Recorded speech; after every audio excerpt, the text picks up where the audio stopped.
Hey everyone, today we're going to talk about how to open a Capital One checking account online. So it's actually pretty simple and you can do the whole thing from your phone or laptop in just a few minutes. Alright, so first, head over to the Capital One website. From here, simply look for the checking account options. So you usually see something like 360 checking. So simply go ahead and click on that.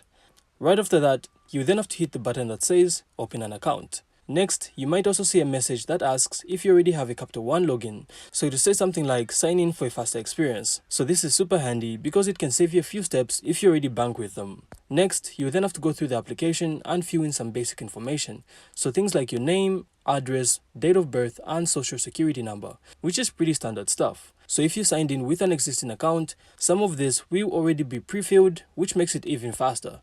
And after that, you then have to choose whether it's going to be an individual or joint account. Then link an external bank account to make your first deposit.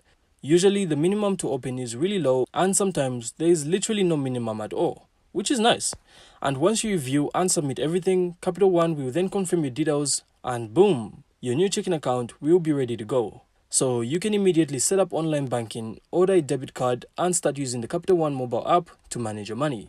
And that's it. So I really hope you found this insightful, and if you did, make sure to leave a like and of course subscribe. Then we'll see you on the next one.